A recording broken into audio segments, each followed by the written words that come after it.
various scholarship options that are offered in China. So first things first, I'm going to talk about the types of scholarships that are available under the CSC umbrella, and then I'm going to narrow down into. Hello guys, how are you? Welcome to my YouTube channel. If you're new here, my name is Edith, and thanks for being here. If you're a returning subscriber, welcome back. So from the description of the video, you already know what you're going to talk about today. So I want us to talk about CSC scholarship applications.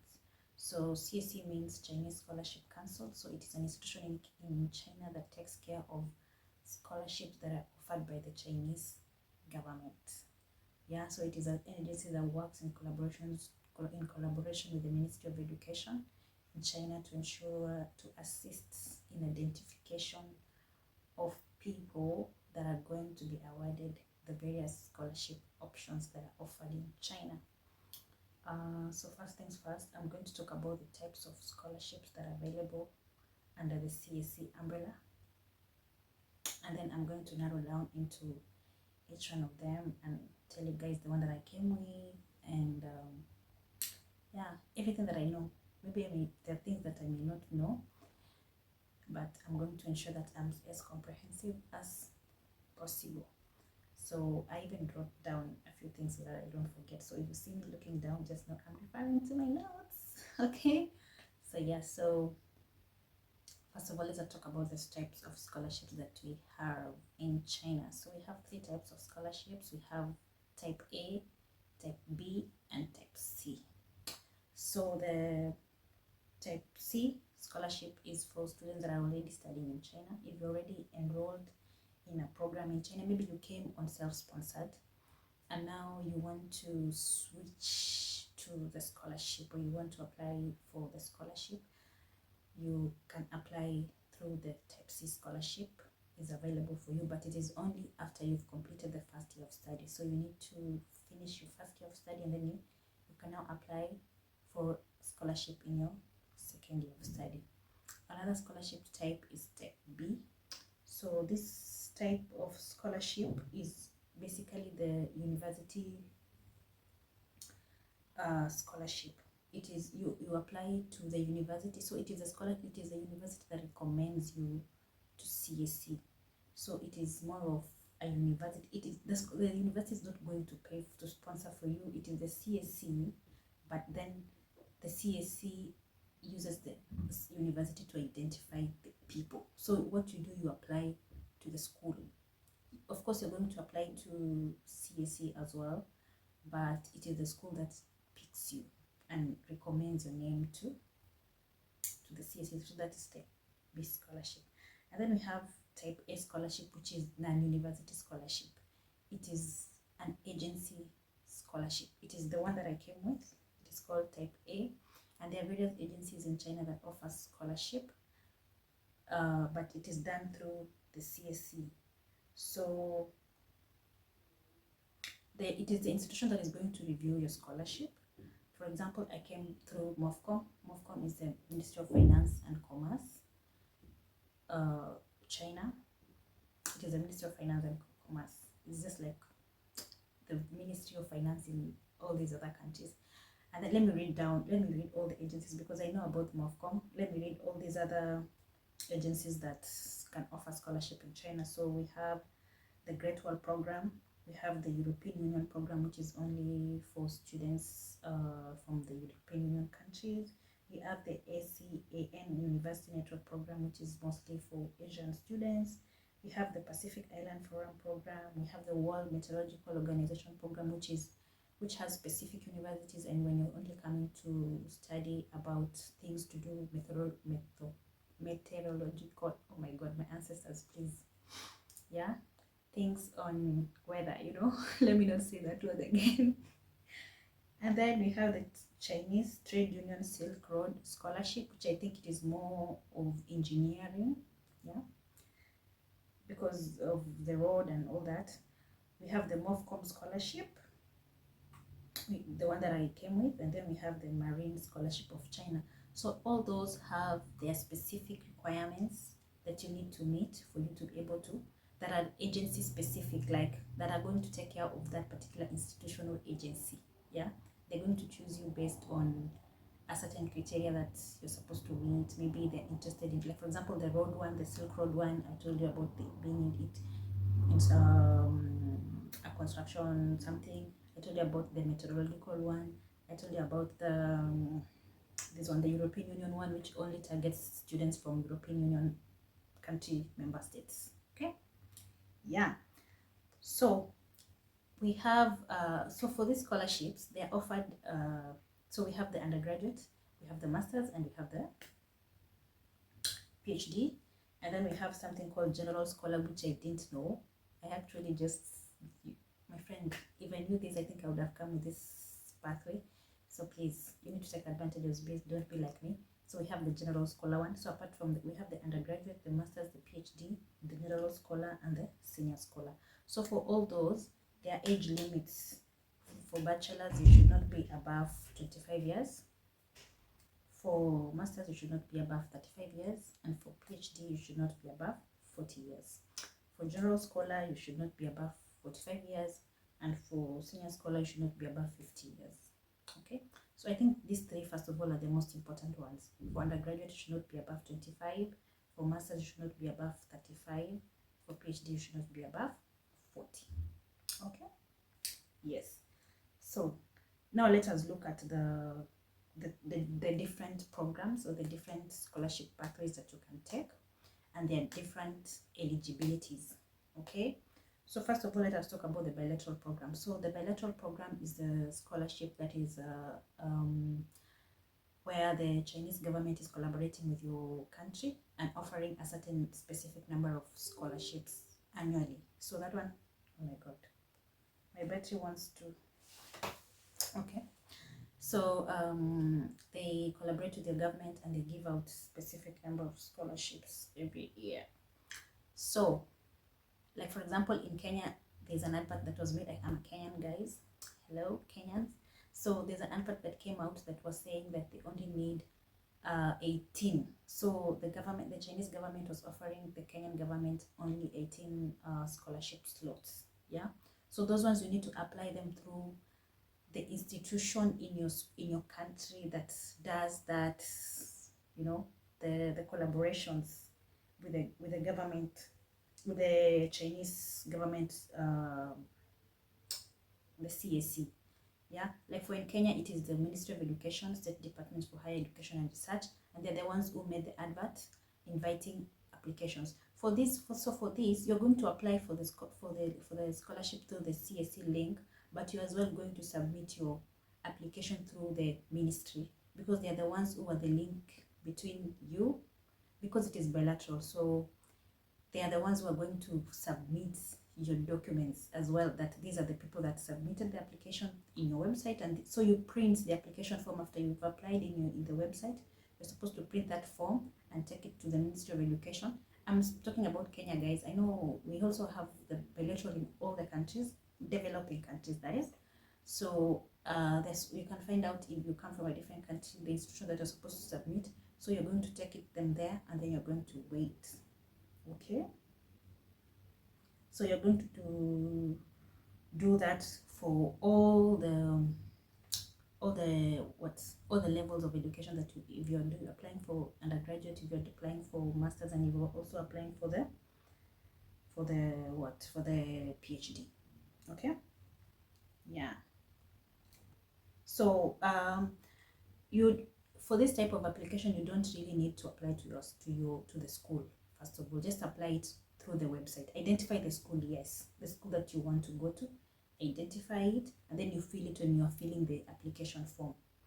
And then after you fill it, once you are approved, that is when you now go to your school to apply. But initially, you don't apply. You just apply, and then you take the submission to your home country institution, and then you wait. When you're approved, that is when you start thinking about the school. So that is how this type of scholarship goes. And I forgot to mention that there are specific universities that accept CSC applications, that accept CSC scholarship students. So there are 279 universities in China. So you also need to be very careful when you're applying for this scholarship, so that you don't apply for a scholarship, so that you don't apply for a university that you cannot go to that institution or to that university with the CSC scholarship. So you need to be very careful. So I'm going to tag a link in the description of this video that is going to take you to the 279 universities, so that you can be able to choose the one that maybe that aligns with the courses that you need, because you know there are various courses, and also the place that you want to go. Maybe you don't want to be in a big city, maybe you want to be in a village university. Yeah, that depends on you, and also the course that you're interested in and all that. So I'm going to tag the link, so you just go and look for, so that you don't apply outside the list, outside the 279. Okay, and this applies for all the scholarship types that I'm going to talk about. Okay, yeah, it applies to all of them, not only the bilateral ones that I'm talking about when you're applying for your own country, the first one that you have. I hope I'm not mixing things so much. I hope you are together, guys, because a lot of a lot is going on right now. Okay, so we are done with the bilateral program. So let us talk about now the university program. Okay, now this is a scholarship type that you are going to be selected by the school. Yeah, the school are going to look at you and identify your talent. Now this is now quite competitive. Okay, all of them are competitive anyway, but now the school, because most of the people are going to apply directly to the school and directly, so now this is just about interest and passion of that particular course that you want and that particular institution. So just apply to the institution direct. So the school has its own criteria of choosing people. So they are going to select the best and say, like the CSC have given them a certain number of students that they can be sponsored through their school. So they are going to select themselves. They're going to weigh and give them feedback and say these are the number of students. So what you need to do is identify the school and apply to that school and give them the best you can, so that they're going to select you and recommend you to CSC that this student is one of the students that we want to be sponsored in our institution. Okay, so you should be very careful about researching and identifying the specific needs of the specific university, so that you ensure that you meet all the requirements, so that you will be high chances to be chosen by the university. So if you don't have IELTS, just try to look for schools that are not very strict, because there's schools that are not very strict. Like personally, I didn't have IELTS when I came, but you definitely need to prove that you know English at some point, yeah, because others will be like, okay, so you've not done your IELTS or TOEFL or all those English proficiency tests, but you did your bachelor's in English, right? So if you did your bachelor's in English, then they can be convinced that, okay, you can qualify to come for an English taught program in our institution, because if you did your bachelor's in English, then definitely your English is good.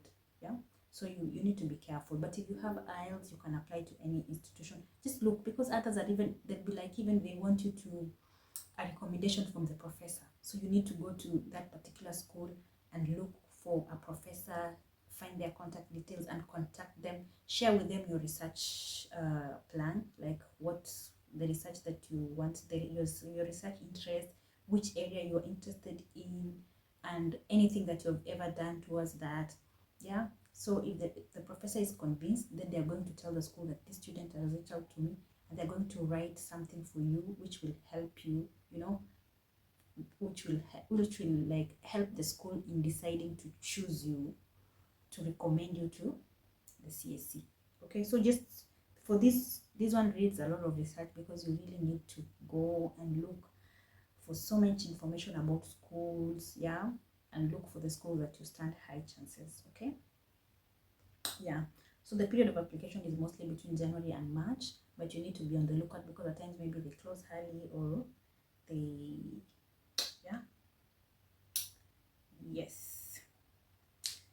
Okay, so I think those are the two main scholarship pathways in the CSC. So these are the ones is now the institution ones that I was talking about. So we have the Great Wall program, which is mostly linked to UNESCO. So you need to go to UNESCO portal and apply from there, and then they're going to recommend you if you meet the requirements. So it is mostly linked to developing countries, and they are looking for grade scholars and senior scholars from developing countries. The EU program, I already told you guys that it only targets member states of EU countries. Okay, and then we have the PIF one, which targets the Pacific Island students countries, yeah, and all that. The MOFCOM one, let me talk about MOFCOM. We have also the Marine Scholarship Council. Please go, which the Marine Scholarship Council has specific universities that you go to. You can go to Xiamen University, you can go to Zhejiang University, you can go to Ocean University of China and Tongji University.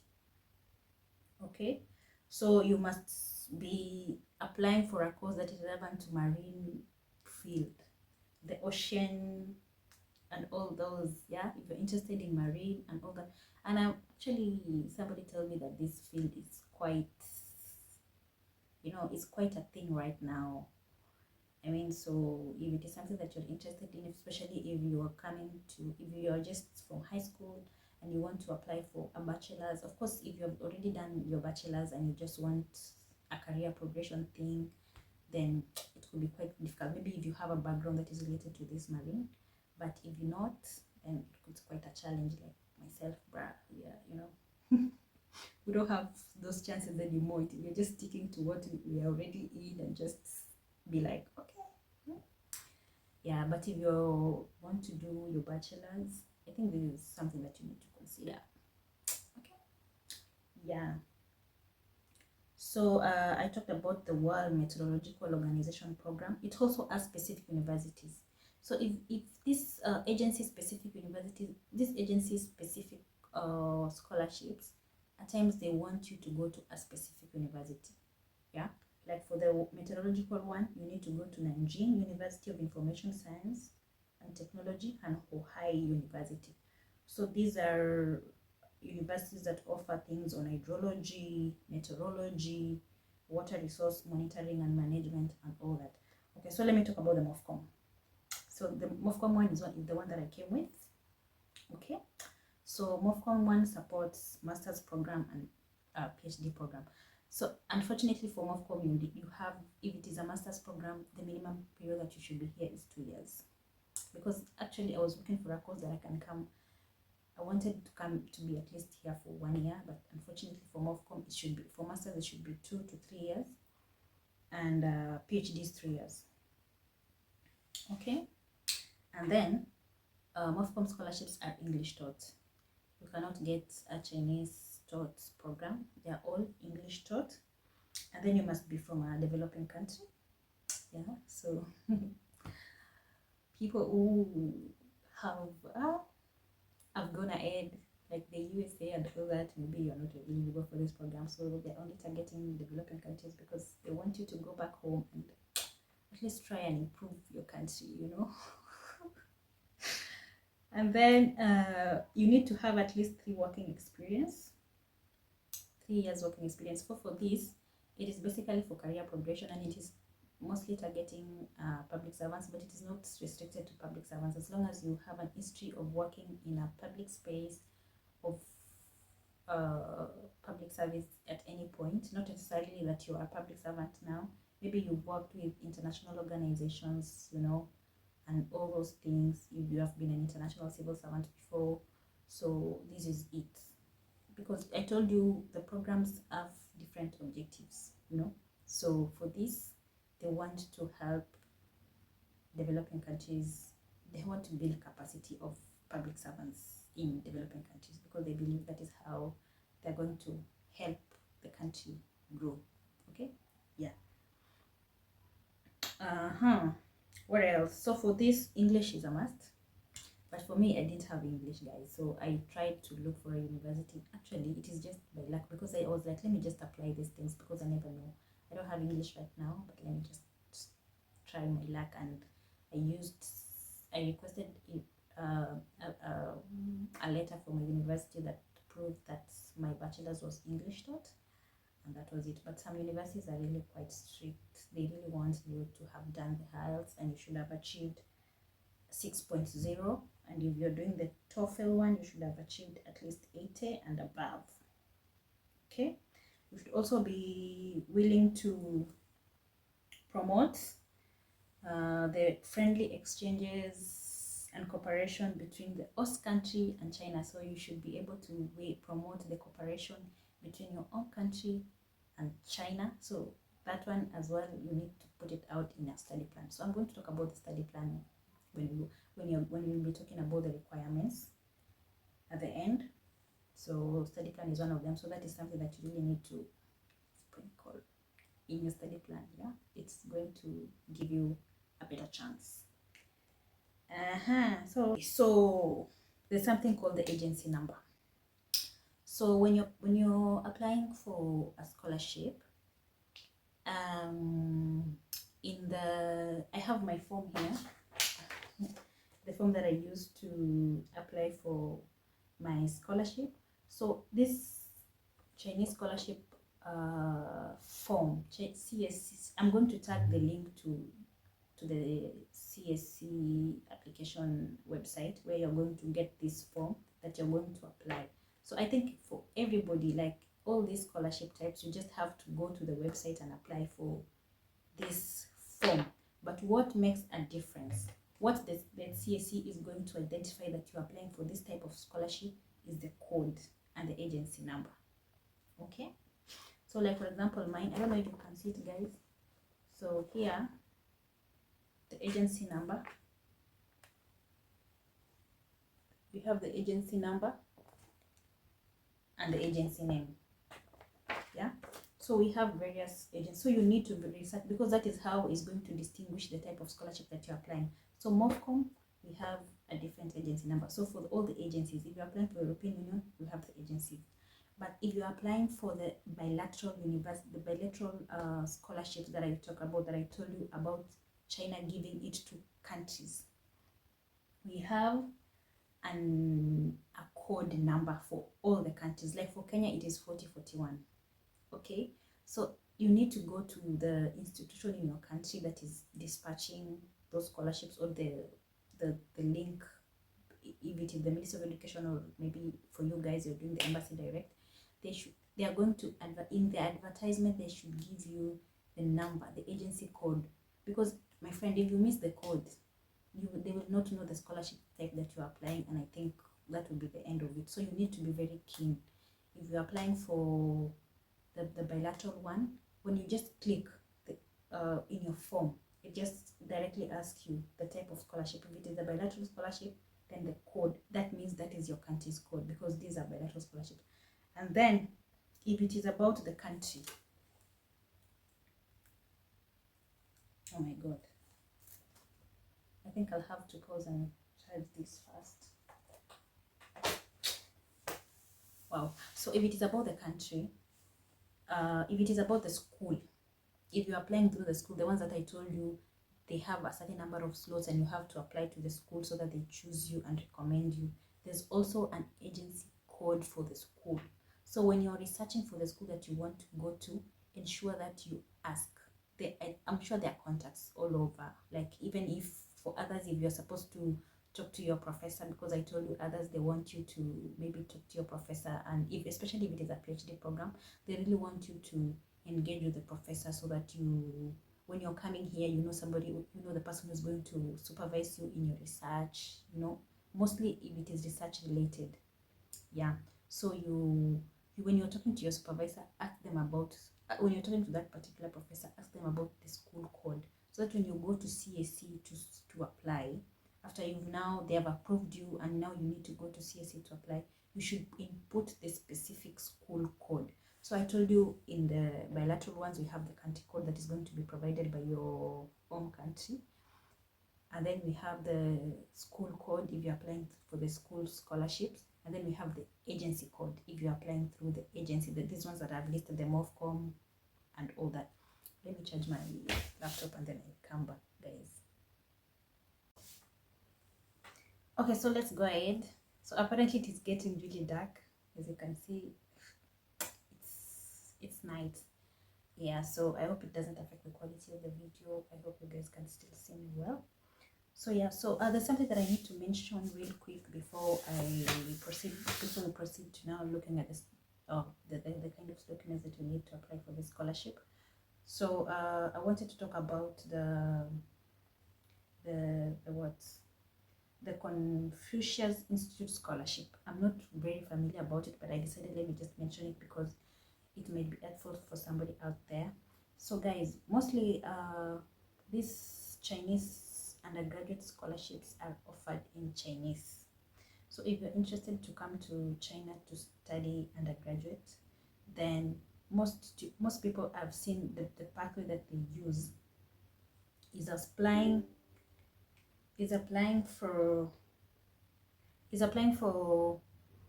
this type of scholarship. First of all, you come here as a language student, and then while you're still studying your language and towards your graduation of the language, because it's mostly a one-year program, you now apply for a Chinese taught undergraduate program here. So you will have high chances because you already have gotten your HSK. HSK is like IELTS in English proficiency. So it is a proficiency test for Chinese. So you need to, so I'm thinking this is a very good pathway. So if you can start by applying this. So I think I'm just going to tag the link to it because I really don't know more details about it.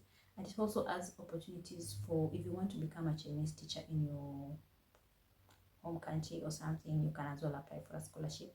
And also for the learners, you can come here as a student, learn Chinese, and then now you can be eligible to apply for the Chinese taught undergraduate programs, if that makes sense. So I'm going to tag the link that where you are going, for those people who are interested, because I know maybe there are not so many people, and I also don't have a lot of information about it, but there's a link that you can go.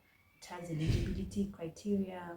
Mostly for the age, you should not be above 20 if you're a learner, because they believe you're learning it, so that maybe you can apply for your bachelor's. So it should not be above 20 years. So these are people who are just fresh from high school.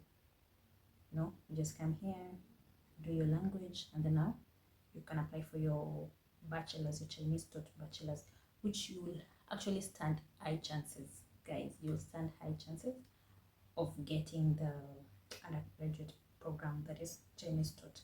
So now let's go back to what we were talking about. You already talked about the codes when you're applying for scholarship, and then before submitting your documents, before we talk about the documents, I want you to take note of the different scholarship types that I've talked about. You need to take note of where you're sending your documents first, because at the end of the day, you'll have to send your documents to CSC. But for others, for some pathways, you need to submit, like for example, if you're going by the school, you need to apply to the university first. Yeah, if you're applying through the bilateral scholarship, so that sorry, I'm talking about the school. So if you get an approval, that is when you submit your documents to CSC. So for others, like for example the bilateral one, you need to apply online and then take your delivery to the institution that is the link between China and your own country, and submit it there and wait. So you see, for other agencies, you need first of all to apply through the agency, and then when they approve you, that is when you take your documents, that is when you apply to submit your documents to CSC, and all of them have different timelines. So I think the best way is to identify the types of scholarship that you want to apply and know which one comes first, like where am I sending my documents first, and then after I get approval, what next? You understand? So that you don't mix up, or you apply to the CSC where else you're supposed to have applied to the school first, or you have just applied directly to CSC and you need to have gone through the agency first, or you don't even need to go to the agency, just have to apply to CSC, and then CSC will link up with your agency, you see. Yeah, so such things. So I think just doing a thorough research of the kind of scholarship that you want will help you in ensuring that you do your things, or you do your applications in the right way and in the right procedure. Okay, so let us talk about the documents. Let us talk about the documents that you need for the various type of scholarships. So the bilateral program, the one that is between your country and China. What do you need? You definitely need your passport, but you don't need a CV, you don't need a resume for that. You need your highest diploma, depending on the level. Like for example, if you're applying for the undergraduate, you need your high school diploma. If you're applying for your master's, you need your bachelor's. If you're applying for your PhD, you need your master's. Okay, you need your transcripts, you need your study plan. So I'm going to talk about the study plan later. I'm going to just try and tell you guys the ins of how to write your study plan. And then you don't need a language certificate, but you need to do your CSC application. So for the CSC application, it cuts across, my friend. For others, you need to do it before or after, blah blah blah, but the CSC application, you have to do it because it's a CSC scholarship. It just has different types. By the end of the day, the scholarship awarded from Chinese Scholarship Council. Okay, yeah. Health exam form. For health exam form, you need to do it regardless. That is a requirement. And when you get here, you still have to do another health exam. Yeah, so but you still have to do it in your own country. But for them to be sure, you still, when you get here, because when you got here, we had to do our health exam as well before you get your residence permit as a student resident permit. Yeah, but there's a standard document, a standard medical examination document for foreigners for China. I'm also going to tag a link down below so that you just click to it, you print it, and I think preferably you need to go to our government hospital in your country, so they just fill it for you, and that's all. They do some tests, the specific things that they need, chest, all those. Yeah, so I'm going to tag the link to the medical examination for foreigners, the standard documents for China. Okay, yeah. The criminal record, you need the criminal record for this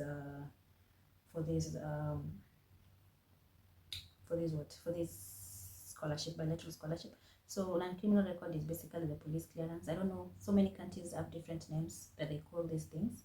So yeah, so that is it. And for bilateral program, you need the pre-admission letter. You might not need it immediately when you are submitting it to your institution, but you will have to go back now to the university that you selected and apply for a pre-admission letter. Okay, so for the Chinese university program, you need all those documents that I talked about. You need your passport, you need your highest diploma, you need your transcripts, you need your study plan. The only thing that you don't need for the Chinese university program is the pre-admission letter, because of course you're applying through the school first of all, so you don't need that in the initial stages. And then for this other agency, they have their own, they require the same things.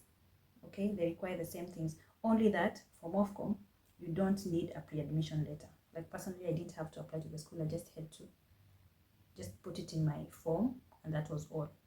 Yeah, the school, the CSC will send your things to the school and ask them if you qualify to come to do that course in their school. Yeah, so that is for MOFCOM. And also for the marine one, you don't need to have a pre-admission letter. Okay, but these other things are standard. You need your diploma, transcript, study plan, and all that.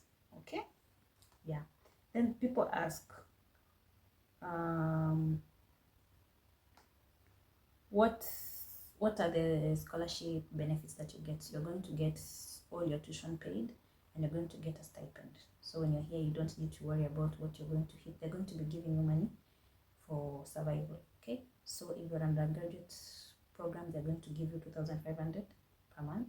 If you're a master's student, you're going to get 3,000 per month. If you're a PhD student, you're going to get 3,500 per month. Chinese yuan, that is in RMB, yeah, in their currency, every month, and you're also going to get a comprehensive medical insurance of 800 per year. Okay, yeah, I think that is all, guys. I told you about the universities that you accept CSC scholarship. We have 279, which I'm going to tag the link down below, so that you guys can check out depending on the major that you want and the course that you want to study. Yeah. What else? What else have I not talked about? I'm going through my notes. Letter of recommendations. Yeah, you need a letter of recommendations from the professor. If you're applying for a master's degree and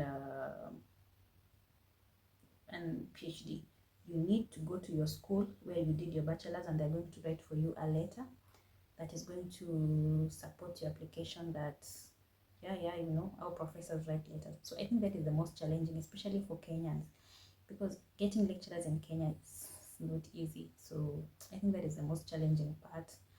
But for me, the MOFCOM program, I didn't need to have a letter from my lecturer, but I needed to have a letter of recommendation from my employer. Yeah, so that was quite easy for me. But if you're doing the Chinese, if you're doing the bilateral program, you need a letter from university. If you're doing the Chinese university one program, you need a letter from your professor or from your school. Okay, yeah. What else? Please, if you have any other questions, guys. Oh, the study plan. Oh, it's here. Yeah, so you need to have a study plan for all those scholarship. You need to have a study plan. So let me just have a look at mine, how I wrote it. So study plan, my name, and the program that I was applying. So you need to indicate the program that you need to apply, a brief background of yourself, where you come from, country that you come from, and then you talk about your education background. If you're applying for a master's, what did you do in your bachelor's? Okay, and then why are you coming to study in China?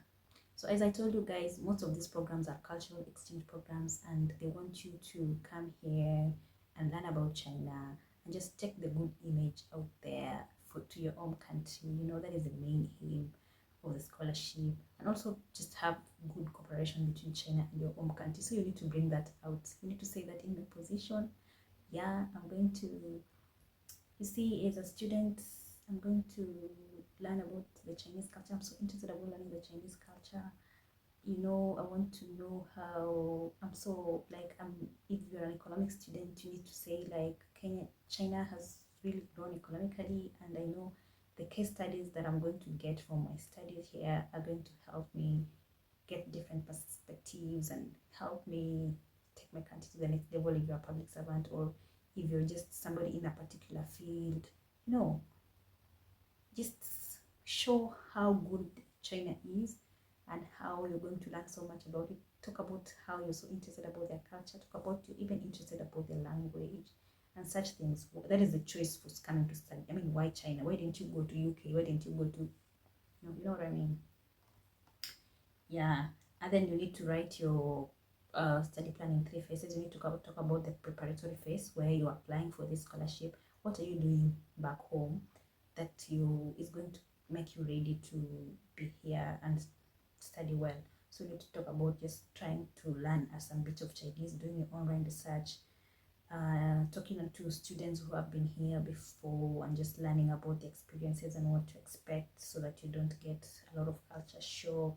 And then you talk about during your scholarship period. Now, what were you going to do to ensure that you come out with good grades and just achieve the objective, which is coming out of your, you know, tell them that you're going to ensure that you join professors in research. You're going to work hard. You're going to, my friend, you know what I mean. And then I'll talk about now post-study.